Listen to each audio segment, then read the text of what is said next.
This property is an old timber barn in upstate New York that is a real snapshot of history. My challenge is to turn it into a comfortable, modern home while holding on to all the elements that tell the story of its life. This video is sponsored by Squarespace, the all-in-one website platform for entrepreneurs. This is a traditional timber frame barn with painted weatherboarding and only as many windows as were required for the building's use. Hay was kept on the upper floor and was probably hauled up through this opening above the wide barn door below.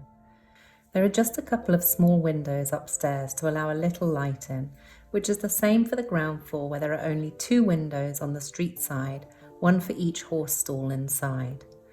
The most substantial windows are on the ground floor east side and look like traditional sash and case, perhaps to illuminate a workbench on this wall within.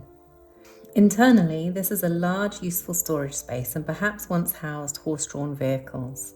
There are no partitions in the space other than to this area at the south end of the barn, which has 2 stalls in it where horses would have been kept. And behind these, there is a small, narrow stair leading up to the large, open first floor space, which reveals the full structure of the building and is sadly starting to deteriorate. Before we launch into the building's design, I just want to introduce you to Squarespace, as this is a company that has mastered excellent design. If you have even the simplest idea for creating an online presence, you can build an elegant, professional-looking website with no experience and very little time. So here you can see I've been creating an online portfolio using one of their templates, and I have been so impressed by the huge flexibility to adapt even the smallest details of the template to really make it my own. If you love to create and want to share your work online, head to Squarespace for a free trial, and when you're ready to launch, go to squarespace.com/Gemma Wheeler to save 10% of your first purchase of a website or domain. This building has a pretty straightforward size and form that could quite easily be reconfigured into a standard 3-bedroom house. But to do that would involve changing the architectural language of the building into something completely different to what it currently is, and in so doing, losing many of the things about it that make it so charming. So instead of doing this, I set myself the challenge of holding on to as much of the existing fabric and layout as possible. I wanted to turn this barn into a home, but to sort of disguise the house within while maintaining the look and feel of a barn, both internally and externally. To do this, I decided I wanted to keep all of this exposed timber structure visible, where it would usually be lost behind insulation and wall linings. To become a home, though, the building obviously has to be insulated, so that would mean insulating externally over all the walls and roof. A new external envelope would be needed, but it could be detailed to echo the current weatherboarding closely by using a similar horizontal timber cladding. Rather than replicate it exactly though, I want to use this as my opportunity to get more light into the building. As I mentioned at the start, I want this to be a sort of stealth house, which wouldn't be the case if I punched a load of obvious new windows into the walls. So instead, I'm going to introduce new windows but conceal them behind the line of the external cladding. By spacing the cladding out, the timbers can run seamlessly across the new openings and allow light and ventilation into the building without breaking up the external facade. The windows would be inward opening for access and cleaning, and use a reach and wash system for those high ones, and maybe create a concealed shutter of the timbers externally. The effect of this internally would be to continue the language of the exposed timber walls, but with a new layer introduced that is neither solid nor open. The windows are large as they're about letting light in rather than capturing views, and they break up the dark enclosure of the space without losing its impact. In terms of the floor plan, the most distinctive features of the ground floor layout are this open space and the corner horse stalls. I want to hold on to these, but I'm also aware that this is the south side of the building and would therefore get the best quality of sunlight. This is already obviously limited by the small number of existing windows and my use of the timber slats, so I need to do everything I can to try and get what light we have as far into the building as possible.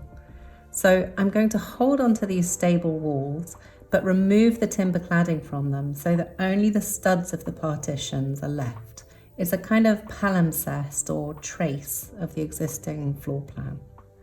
And then in those spaces, I'll put an area to hang coats and put your shoes, and a small office area with a bench that continues through into the living space, where I've introduced a fireplace and chimney.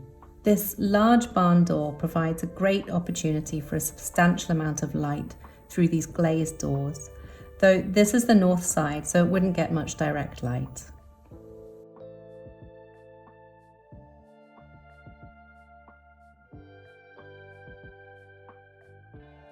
Behind the dining space is where the original stair runs up to the next floor, and I decided that this area would be good for the functional elements of the ground floor.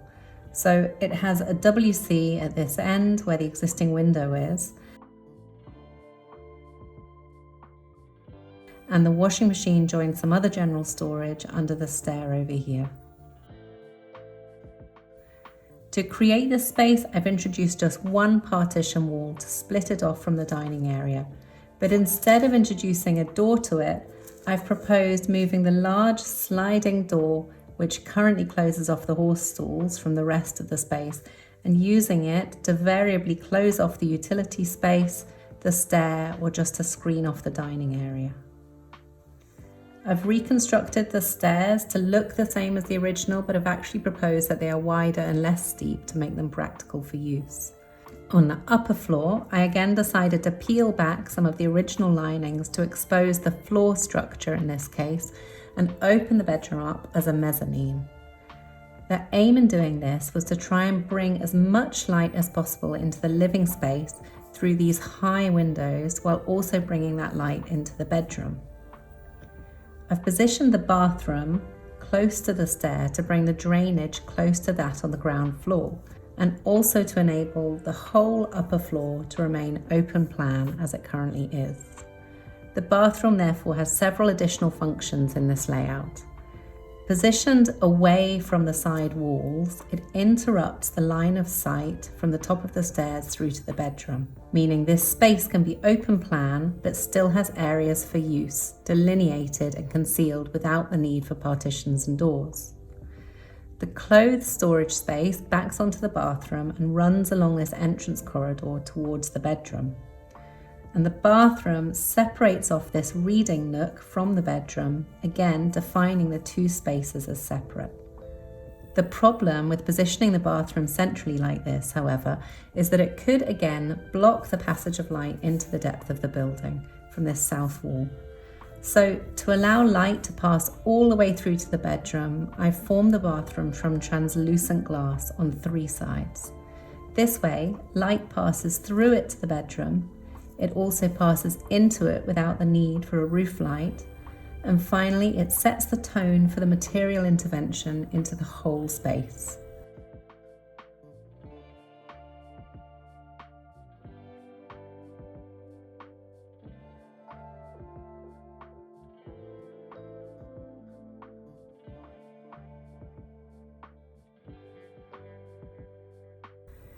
When the bathroom is used and is lit from within, it would form a glowing glass box in the heart of this dark traditional timber surround. The effect would be sharply modern and contrasting, and almost seem like an alien object that's been slotted into this old barn. So this is the approach that I've taken with all the new material elements that I've introduced into the space. Where a partition has been added or an area lined out for insulation and services, I've used crisp white plaster finishes. And then this is echoed in the built-in furniture of the kitchen, the living room, and the entrance area, where I've used white steel to form elements that are slotted in and among the existing fabric. This then wraps into the chimney, which looks as if it's been inserted from above, and breaks through the roof to be the most visible feature externally, to belie the transformation from a barn into a house, during the day at least. At night, these slatted timbers would reveal the glow of the interior, and this old barn would come to life.